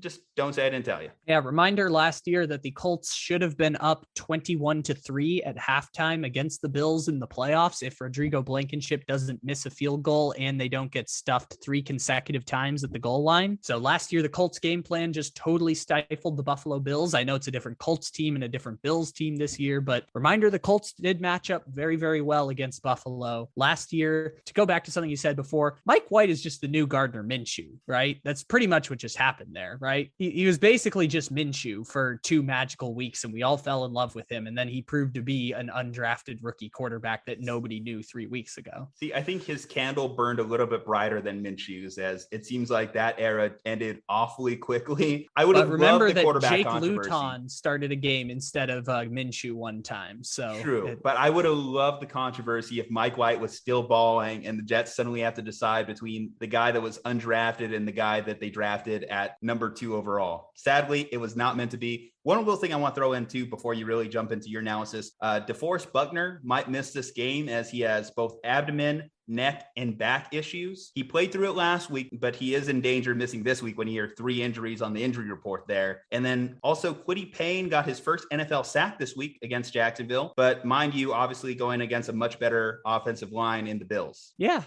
Those are all statistics and information that is correct. I'm going to do the rare thing here on the podcast and do the equivalent of betting green on roulette. And I am going to take the Buffalo Bills by exactly 7 points. So I am betting on a push on the spread this week because that feels like a perfect line for this football game, is the Buffalo Bills winning by about a touchdown, because the Buffalo Bills are about a touchdown better than the Indianapolis Colts on paper. And that is the best analysis I can give you around this game, is that they are about a touchdown better than the Indianapolis Colts. I will say Jonathan Taylor against the Bills rushing defense will be a fascinating matchup, because if Jonathan Taylor does go bonkers, it means the Colts will probably dominate time of possession, which means the game could be closer, which means the Colts have a chance to swipe it at the very end. And if their defense forces turnovers against Josh Allen, anyone can pull an upset as long as you get turnovers. Just look at what happened in Washington last week. If you generate enough turnovers, anyone can pull any upset on any given week. You did mention that the Bills have the 3rd best rushing defense currently in the NFL. So yeah, Jonathan Taylor definitely does have a task as the NFL's leading runner. That is the formula for the Colts to pull the upset in this win. But we are both on the Bills. So I think that that's about the analysis that you need heading into NFL Sunday. Let's move into the afternoon slate. So we have a couple teams here that are spiraling. At least one is coming off bye week. The Bengals are heading into Las Vegas and the Raiders are 1-point favorites on their home field. The Bengals allowed 75 points in their last 2 games prior to the bye week. They lost to the Jets, man. We just talked about the Mike White era ending. That was the quarterback that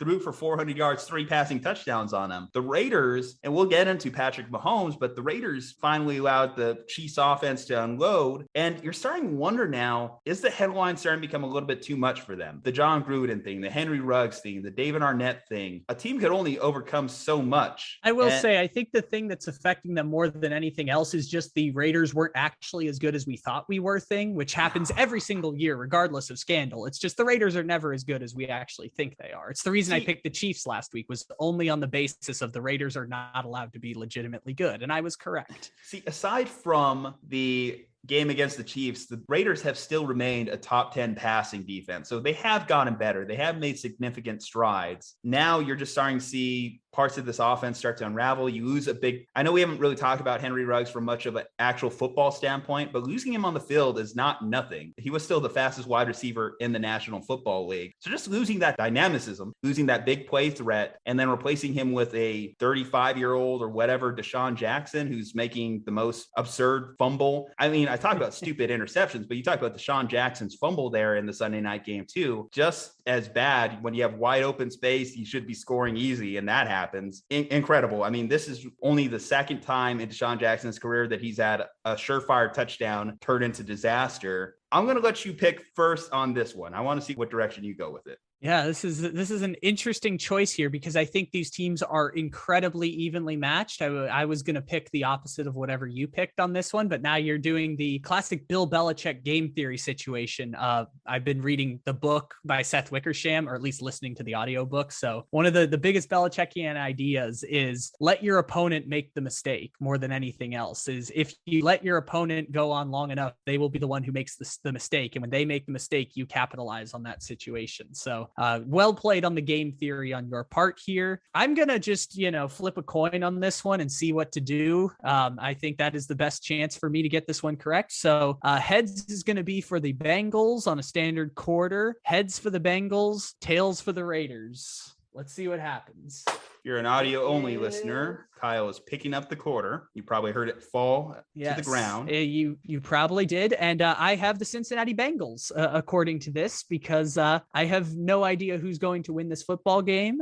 They are very evenly matched. I know Joe Burrow and Derek Carr have gotten a lot of comparisons so far this season. And it is very interesting how the season has gone so far for the Bengals, where I get branded the Bengals hater, and then they win and I say they are better than I thought they would be, and then they lose a couple games. And I have taken a victory lap only for the wrestling character persona of being a Bengals hater, but to be honest, the Bengals have still been better than I thought they would be this year. The fact that they're fighting for a playoff spot, again, if you told Bengals fans coming into the season you're going to be fighting for a playoff spot in December, that would be a victory for the Bengals from where they started out last year. And so, as same situation with the Chargers right now, who we'll get to later, this would, and I guess even the Raiders to a certain extent, because some people said the Raiders would be really bad this year, like myself.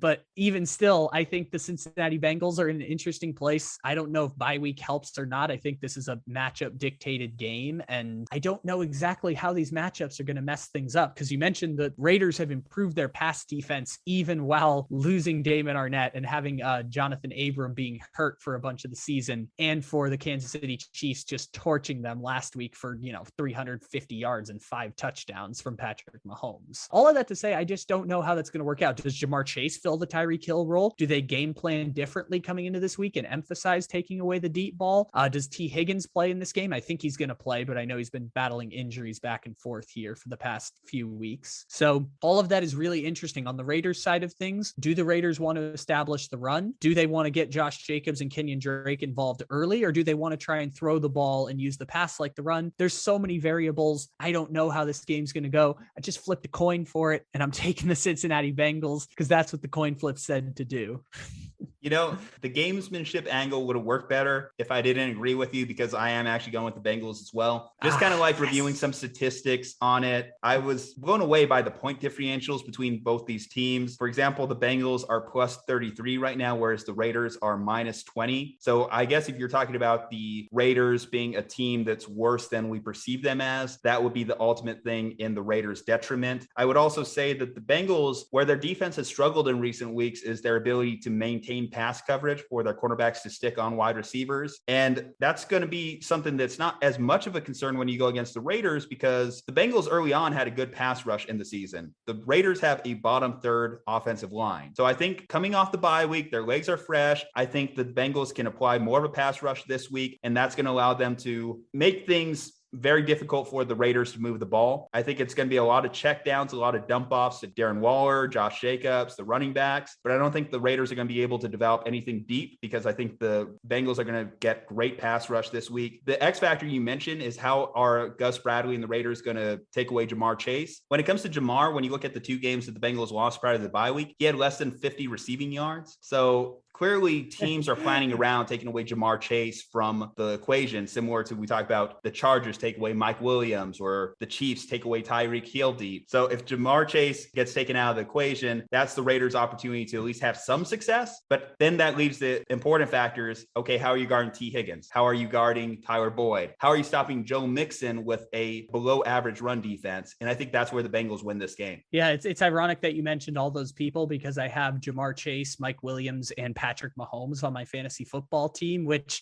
thank you, Mahomes, for breaking my 2-game losing streak. I'm with it. Beautiful. I am so with it. As much as I would have loved to go 5-0 in the pick'em last week, I needed those 5 Patrick Mahomes touchdowns a little bit more in my fantasy lineups. Yeah, no, I knew it had to be correct. Is like just on the basis of the Raiders are never allowed to be legitimately good. They will lose that game to the Chiefs. And I was right that the Raiders are not allowed to be good. And I am tempted to pivot on this one, but I will respect the beauty of the coin and the coin will tell me best on this one, which one to pick. Okay. Well, right now, at least we're on the same game. So no way of separating in the pick'em, which could be a strategy for you too. I think you have a couple game advantage. I'll actually have to go back and do the math here later. Let's move into the Cowboys and Chiefs, which who knows, that might be a game in which we disagree on. The Chiefs are currently 2.5-point favorites in Arrowhead. We talked about Mahomes having that resurgence. One statistic I came across that I found just absurd. You want to know how many games the Chiefs have lost since 2015 against the AFC West? Against the AFC West. Well, let me go back and think because I know Phillip Rivers beat Mahomes once. I don't think there's very many after that, but I know Herbert won this year. Raiders split last year. That's right. That's right. Derek Carr won a game in Arrowhead last year. That was the only game that Patrick Mahomes lost from his 2019 injury until the Super Bowl, which is a remarkable stat that he was 26-1 after recovering from his injury in 2019. Chargers won a garbage one last year, a week 17 game. Oh, I forgot about that. That's right. That's 4. I think that's it. Let's say 4. Actually 7, but still since 2015, that is a crazy stat. That is crazy ownage against one division. In fact, when you think about the Chiefs winning 6 straight AFC West titles, that's a big part of the equation. It's a very simple equation there. Win in your division and you'll win the division. And that's what the Chiefs have been able to do very well over the last few years. They are going against a Cowboys team that has had up and down 2 weeks. Obviously, I talk about being down against the Broncos by 30-0 at one point with 5 minutes left to go, and then pounding the Atlanta Falcons into the dirt. What was it, 41-6 or something insane? Was that it was final 36-3 at halftime? I know that.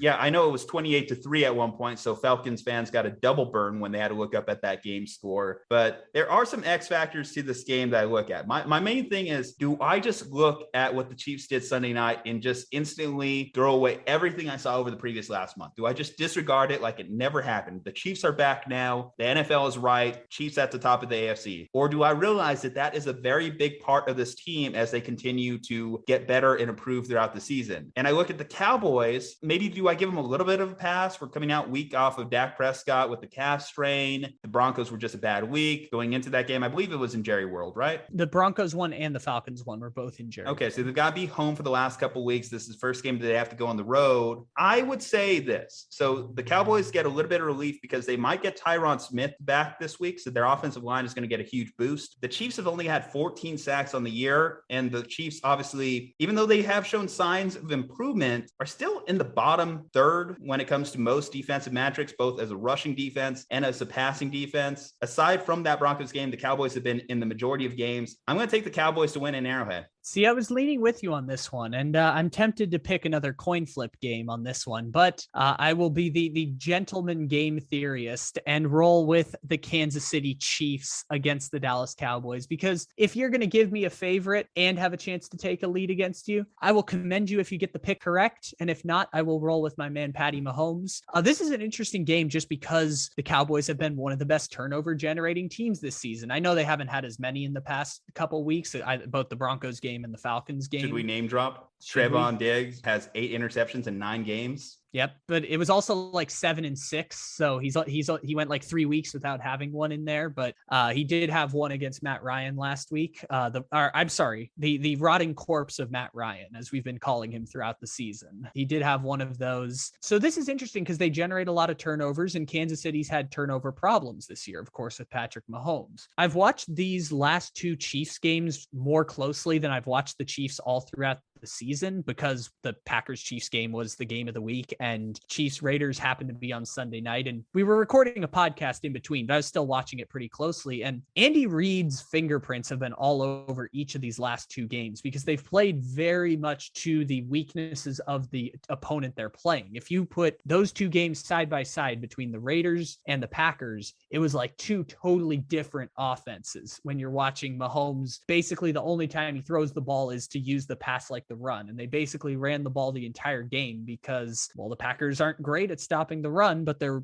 really, really good at stopping the pass, as we saw I think the Packers have the best secondary in the NFL at this point, giving up 0 points to the Seahawks and giving up 14 to the Chiefs. But the Chiefs just dominated time of possession and didn't let Mahomes commit the costly turnover that would bring them down later. And then against the Raiders brought down Jonathan Abram as a blitzing safety, and the Chiefs kind of just took advantage of that. It was like the Chiefs that we're used to. Like the Raiders game was classic Chiefs, where it's like Tyreek Hill is the deep threat, and if you don't put a guy back there, they'll hit him getting away from a defender, and then they'll go to Kelsey in the middle of the field, and they'll work in these other fast guys like Mecole Hardman and Jerick McKinnon and all of that. It felt like a classic Chiefs game there. So I guess maybe Andy Reid has bought up some points with me right now, in that he'll bring a similar type of strong strategy to the Cowboys defense, which the Cowboys have blitzed a lot this season. And I think they'll continue to do that because the Chiefs offensive line is somewhat fragmented. And if you want to get Mahomes moving, that can be better, because we know Mahomes has been dealing with foot injuries over the past couple years. So I honestly don't know what the game plan is going to be. As football has taught us, some of these things can be quite random, but there is a path to victory for the Cowboys, other than just me saying the classic thing of the Chiefs score 30 points and we bat an eye at it. So they'll score 35 against the Cowboys because the Cowboys defense isn't actually as good as it seems. There is a path to victory for Dallas, very much so. And I think it involves a classic Cowboys game of both teams scoring in the 30s and generating turnovers against the Kansas City Chiefs. I would say the X factor there, and this is a guy that's earned a lot of equity for potentially getting another head coaching job in the NFL. Dan Quinn has really turned around this defense. You talked about obviously the turnovers being a big part of it. See, obviously you mentioned too, the Chiefs are a team that when they were struggling at their lowest point this season, they were just turning over the ball at a insane clip, not something unnatural for their standards. And I could see a situation in which Dallas forces a couple turnovers here. And the fact that they can put up points, and they should have no trouble putting up points against this Kansas City defense. They should be able to run the ball with Zeke. They should get Tony Pollard involved. I don't see anyone on that roster who's covering CeeDee Lamb or Amari Cooper. I just think that is so many things that are working in the Cowboys' favor. And again, if they get Tyron Smith back out there, then they just have all things lining up for them to win this game. Yeah, I have the Cowboys, you have the Chiefs, so that's our first big disagreement of the week. Let's get into NFC West matchup here. We have the Cardinals as 2.5-point road favorites going into Seattle. So this is the first time, so last week was the first time in Russell Wilson's career that he was shut out in a game he started. But it's not unnatural for Russ to lose at Lambeau, as he actually moved to 0-5 in his career games in Green Bay. I think a big storyline for this game that basically might throw off our picks, I don't know which way you're leaning on it, is Kyler Murray is still questionable to start this game. He says he's close. He practiced today. DeAndre Hopkins didn't practice today, but it's looking like it could be another Colt McCoy game. And then factor in that Colt McCoy actually had a little bit of an injury himself. Now he's playing through it, but that is something that could potentially spring up during the game and is something that you have to keep in mind. All to say, Colt McCoy did win in Seattle last year. You have made it a point to list that on the podcast a couple times, when 13 for 22, 105 you mean yards the fact and a touchdown. that Colt McCoy and Alfred Morris won a game in Seattle last year for the New York Giants? Yeah. Yes. This isn't your typical Seattle Seahawks who just instantly win at home in Seattle, albeit in their career, Russell Wilson and Pete Carroll, when they've been together, are 7-4 as home underdogs. For the simple fact that I don't know who's going to be playing quarterback for the Cardinals on Sunday, I will go with the Seahawks. I will write off what happened last week to the Seahawks as rust for Russ, because you don't see Russell Wilson play that bad. ever. He just didn't look like he had the pocket awareness that he usually does to scramble and make some big plays happen. In fact, he misinterpreted some throws that he usually makes. Like, for example, when he got picked at the corner of the end zone last week against the Packers. So I think that as he plays more games and gets readjusted to the offense, the Seahawks are going to be a dangerous team down the stretch with no real separation in this NL wildcard picture. And I think that this is the opportunity for them to get right and at least take advantage of a winning situation where they might not see the best players on the field. And even if Kyler is in this game, I will add that I could see him having a similar thing to what Russ had to go through, a rusty week in which he just needs to get re-antiquated to the offense. And maybe also, given that he has a lower ankle sprain, is a little uncomfortable moving around in the pocket. I think it's more likely that the Cardinals sit him just because they have a bye week next week. I think that would be the wise thing to do. But for those factors, I do have to say that the Seahawks should get the win, even being a home underdog. Also, quick fun fact, Jamal Adams got his first interception for the first time in 2 years. So, woo, shout out to you, Jamal Adams. Yes, I feel weird every time the internet does Jamal Adams stuff because I'm like, I don't know why we dump on him for being a linebacker. I'm like, he's a really, really good linebacker. It's just the thing, he does play safe. Yeah, I know. I get why people do it. I just don't know why it's a bad thing that he's a really good linebacker. Draft capital. He's just, yeah, the trade. Fair. He got traded for 2 first-round picks. That's fair. You traded 2 first-round picks for a top 10 pass rusher. That's kind of where I guess it's at. All of that is interesting. What's fun in the case of this game is not knowing what the quarterback is. Remember, going back, I would say 2-3 weeks ago when we were doing the podcast, and you talked about, can the Cardinals make it without Kyler Murray? I think this was right before the 49ers game, so this would be 2 weeks ago. I said at the time, Cardinals could go a month without Kyler Murray. They'd be fine. The regular season at this point is not it's not irrelevant, but for the Cardinals, they're going to be either NFC West champions or the 5th seed in the NFC. It's going to be one of those 2 options. Maybe they'd like the home field advantage. Maybe they wouldn't. But if they had to exchange Kyler Murray getting fully healthy and trading home field advantage for that, I think they'd probably make that trade, because if you don't have Kyler Murray, and now they don't have JJ Watt, and obviously DeAndre Hopkins is battling injuries. If you don't have those guys, you've got no chance, as we saw the Carolina Panthers do when they dismantled them this week, which was a weird result nonetheless, but that felt more like the Arizona Cardinals than the 49ers game felt like the Arizona Cardinals without Kyler Murray and without DeAndre Hopkins. That felt more like a representation. Well, I guess I should throw in JJ Watt. Without Kyler Murray, DeAndre Hopkins, or JJ Watt, that felt more like a representative version of the Cardinals. Where they probably stand is somewhere in between, which is a fine team, a team that can get by, which is why I felt like they could make it a month without Kyler Murray. And I think that's probably what they do. If he plays, cool.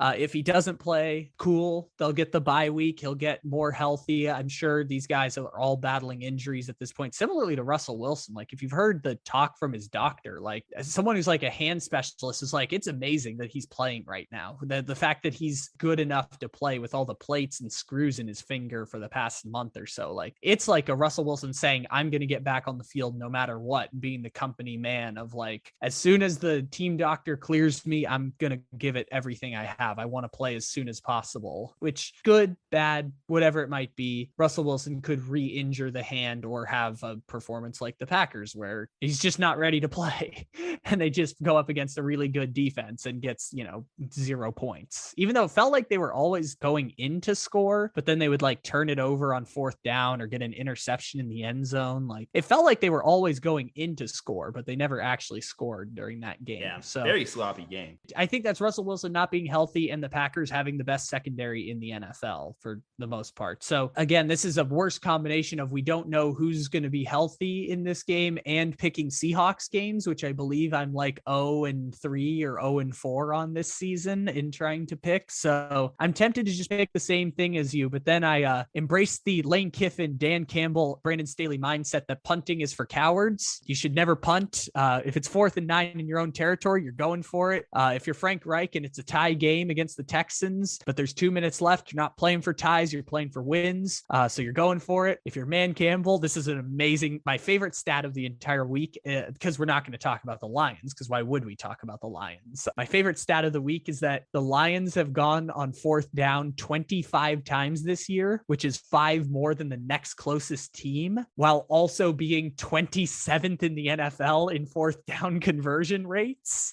I have seen Jared Goff not once, but twice throw the ball away on 4th and 4 this season. Just decide I'd rather just throw it away and give them the ball than make an interception. All of that to say, punting is for cowards. I'm going to take the Arizona Cardinals on the off chance that Kyler Murray or DeAndre Hopkins plays in this game, because if they don't play, I do like the Seahawks' chances. So punting is for cowards. I'm going to take the Arizona Cardinals in this game.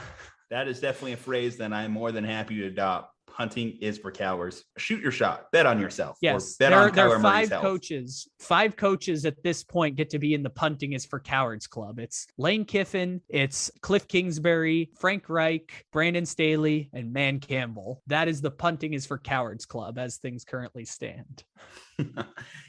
That game is tough to predict because obviously we don't know what's going to happen at the quarterback position almost as much as our next game is to predict, because we also don't know what's going to happen at the quarterback position. We have the Steelers at the Chargers. 5.5-point favorites are the Chargers heading into this game with Ben Roethlisberger. He was ruled out, I believe, Saturday of last week. I want to say he's vaccinated, or at least the way people have talked about it, it seemed like he's vaccinated to the point where he just needs 2 negative tests within 24 hours to be able to suit up on Sunday. However, as of this recording on a Wednesday, we still don't know what that is. Now, juxtapose that to the fact that the Chargers actually have Joey Bosa and Jerry Tillery, who just got placed on the COVID-19 list as well. So you have a situation in which we have multiple star players who could miss, but as of this recording, we don't know whether or not they're going to miss this game. Add in TJ Watt, also dealing with a hip injury. Add in Joe Hayden, dealing with a foot injury. So some major game breakers here. And if Mason Rudolph is out there playing on Sunday, one thing I can guarantee out the gate is that I believe the Chargers will win this game. And I'm just going to have to say I believe the Chargers will win this game because I just don't know what's going to happen at the quarterback position. Even if what you told me all those players didn't play, the fact that the quarterback is the most important of those positions not on the field, I think is the ultimate deal breaker as far as picking the Steelers to win this. Although I will say it's going to be funny because we always joke about the Chargers not having home field. A legacy franchise like the Steelers are definitely going to pack it in at SoFi Stadium. I think that this is going to be a week in which Justin Herbert might have to use the silent count at home, which is always a fun nuance of the game there.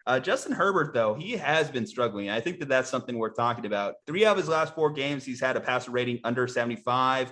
He's also failed to throw for 200 yards against a Vikings defense that you called on the podcast last week, bare booty ass cheeks. That is one of the things that Justin Herbert, even against a Mike Zimmer defense that is struggling, was not able to take advantage of. And people are starting to come in hot. People are starting to wonder, is Staley doing enough there? But again, it's early. I'll give him a break here for now. This is the obligatory time to mention, of course, also the Chargers have one of the worst run defenses in the league, 31st currently in football, allowing almost 5 yards per carry. And they do have to go against Najee Harris. Again, I really wish I knew Big Ben's status prior to this recording, because if I had Big Ben's status, knowing what I know about Najee Harris, the Chargers run defense, how much that Justin Herbert's been struggling against a top defense, which the Steelers are a top defense with a veteran head coach, I would go with the Steelers on the road. But for the simple fact that Mason Rudolph could put on a helmet on Sunday, I have to go with the Chargers. So I guess to get this off my chest, first and foremost, I would like to formally apologize to the Minnesota Vikings fans out here, simply because I looked up the DVOA numbers after last week's game. Minnesota Vikings, currently the 9th ranked defense, according to DVOA, which is the Football Outsider stat that ranks defenses. It's not perfect. Like Buffalo's still number 1 because of that stretch they had at the start of the season, but better than I thought.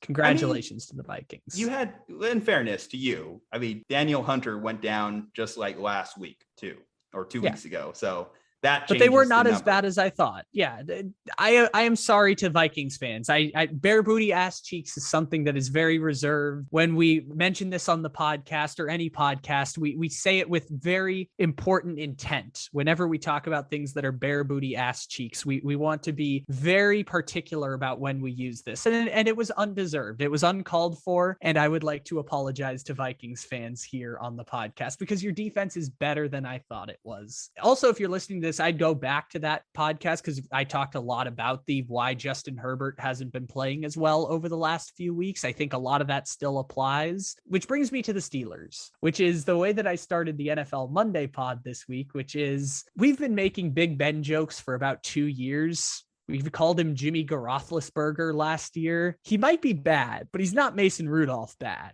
And that's something that if you weren't sure about, you feel very damn sure about now. Want to know Steelers fans' nickname for Mason? Mediocre Mason, which is fair. I mean, he might be an okay NFL starter if you gave him a full 16-game season. No, we did that already. Okay, we did that 2 years ago. I'm saying, again, mediocre. He had He got some benched games for in Duck there. Hodges. I think we just always will associate him getting pounded over the head with a helmet. And I think that's always going to be a part. But then you also have to remember that he has, I don't even want to look at his stat line. They tied the Lions. I think I'm bearing the lead here. They tied against the Detroit Lions. Finished with a 71 passer rating in that game, which is Sam Darnold's average on the season. So that tells you what you need to know about Mason Rudolph. It's not good. It's not good. It's not a good time to be Mason Rudolph. The other thing I will associate him with forever is getting benched for a man named Duck Hodges, who, by the way, is not on an NFL team right now. That will be also the tying the Lions. Those will be the things I associate with Mason Rudolph forever. Is Myles Garrett benched for Duck Hodges and tying the Lions. That will be Mason Rudolph forever and ever. Remember when Ben Roethlisberger was in a pissy mood because of how they drafted Mason Rudolph? Maybe that was something that, looking back with hindsight being 2020, it's like, oh, maybe Ben was right. Maybe he was onto something here about this kid just, not being good. Even a 40-year-old Ben Roethlisberger, better than Mason Rudolph, as you mentioned. Yeah, Ben is one of the worst starters in the NFL, but Mason Rudolph is not a starter in the NFL, which is, by the way, to bury the lead on that is a damning indictment of the Steelers organization, that they have not done anything at all to address the quarterback position when they have, as you said, a top defense in the NFL, that gift of Najee Harris and all of those skill position players. Like, it's an absolute damning indictment of the organization that they have not gone to address the quarterback position. But at the same time, they're a fine football team. They're going to be like the Falcons this year, and they're going to be like desperately fighting to get to 8 wins by the end of the season, and they're not going to make the playoffs this year, which is, the Steelers have missed the playoffs before, but it's usually like they're fighting till the last week of the season for it. And this year feels like they're not that team at all. Maybe they sneak their way in the weird AFC playoff picture because the Bengals just start losing all these games with their hard schedule that I kept trying to tell everyone about all season. Maybe they fall off at the end, or maybe the Chargers keep fading and you have to have real conversations about Justin Herbert, or the Browns battle injuries and Baker gets ruled out for the season. Like, maybe there's a weird way the Steelers sneak in, but they're not a playoff team. All of that to say, I'm going to take the Chargers this week. I know that was a long, convoluted way to get there because I just don't trust the Steelers at this point. And if Big Ben were in, I think I'd move the line closer than 5.5. I think this is banking on the possibility that he doesn't play. I think if he plays, it's probably more like a 2.5 point spread in favor of the Chargers. So I think, like you talked about, it's not unheard of that the Steelers go into SoFi and win, but at the same time, I just don't feel confident enough to do it. I know we played the punting is for cowards game in the last segment, but I just don't feel good about the Steelers. Maybe this is the week Mike Williams finally breaks out for my fantasy team. Yeah, there's even more Steelers injuries too. Both their starting guards might be out this game. Chase Claypool might be out this game. It's a lengthy injury report for both teams, but for the Steelers, just a wee bit more. And I think with all those factors, it's just hard to really bet on the Steelers this week to overcome that. Like I said, if we just knew Big Ben's status, I just can't. I just can't, as of a Wednesday recording, in good conscience do it. But all right, well, hey, that's our week 11 NFL picks there. We only disagreed on 2. We had a cojones pick there with you saying that the Cardinals will win on the road in Seattle, despite uncertainties at quarterback. I'm going in there with the mentality desperate team wins. We disagreed on the Cowboys-Chiefs game, which is a game that I think can also go either way. I think that may be the game of the week, which I think if NBC had the opportunity to rethink who they chose for the Sunday Night Football game, they would have gladly swapped in Chiefs-Cowboys as opposed to Steelers-Chargers, given what we know now. We had a lengthy discussion, obviously, on Texas football. I'll be back in a couple weeks to tell you again why they should fire Steve Sarkisian. And let's see, I think we also had some more breaking news. Yeah, we talked about the breaking crypto news. Corbin Burns wins the National League Cy Young. So we had both our Cy Young winners announced on this podcast as well. So how about that? That's fun. Yeah, the Cowboys Chiefs one, I think they would take it, but this is one of those that Joe Buck and Troy Aikman will be taking the reins for us this week on the Cowboys versus the Chiefs on Fox, America's game of the week. What's the best game we got going on in the college football this week? Yes, of course. We have talked about this on Take It Easy, which you can check out. It is Oregon against Utah. Utah is actually favored against the college football playoff or Oregon team. I know Michigan State and Ohio State play this week. Say 19-point line. What? Yep, that's what I was going to say. Ohio State is a 19-point favorite in that game. So I know they're higher ranked teams, but Utah is favored against a college football playoff team. So if you're going to pick one game to watch this week, I can't believe I'm saying this, it will be a Pac-12 game between the Oregon Ducks and the running Utah Utes. I don't know. I might have to watch New Mexico State versus Kentucky, see if my alma mater can cover a 36-point line. They couldn't cover a 50-point line against Bama last week. Another case for Fire Sark, though. Next year, they could very easily start 1-2 as they face both UTSA and Alabama within the first 3 weeks in Austin. So I don't know, find a way to be around that stadium. Please let UTSA win that game. Let UTSA win that game? Yes, I mean, they might just do it off. Here's the thing. If you could lose to Kansas, you can lose to UTSA. If you could lose to Kansas, you could lose to anyone. You could even lose to Kansas. next year they should have a full recruiting class in there, though, and some sophomores that are redshirted this year and things like that. They should be better next year. Like, usually the first year after you fire a coach is when everything goes downhill. That's why USC fired Helton so early in the season, was that so they could get all the losing out of the way this year and then have a fresh new slate for whoever the new coach is. See, I literally went state by state after my 49 Reasons to Listen podcast and said, which states can Texas legitimately beat in college football now? And it's literally like New Mexico and like the South Dakotas, which I don't even know if South Dakota has like a team. I'm just throwing out a random state at this point. The Dakotas are sneaky good, though. But North Dakotas are sneaky good, though. See, I wouldn't want to face them right now. If you could lose to Kansas, you could lose to North Dakota State. There's a principle here. Kansas is barely an FBS school. Let me tell you right now, South Dakota State beat Kansas 4 years ago, and the University of South Dakota only lost by 3 points this year against Kansas, and Kansas stormed the field after beating said South Dakota team by 3 points. They did not cover the spread, and yet Kansas stormed the field after beating South Dakota. The kind of shit I'm talking about. All right, guys. Well, hopefully you're still with us at this point, running into the 2-hour mark here. Go ahead and leave a like on this video if you're watching this on YouTube. Go ahead and leave a 5-star review if you're listening to this on iTunes. If you are in the mood for some delicious cold brew coffee, go ahead and check out cavemancoffeeco.com, promo code SLUMP. Yes, don't be a chump. Use promo code SLUMP at cavemancoffeeco.com for 15% off your next purchase. From Juju Talk Sports and Kyla Ledbetter, we need you to stay safe, happy, and healthy, because we'll see you on the next one.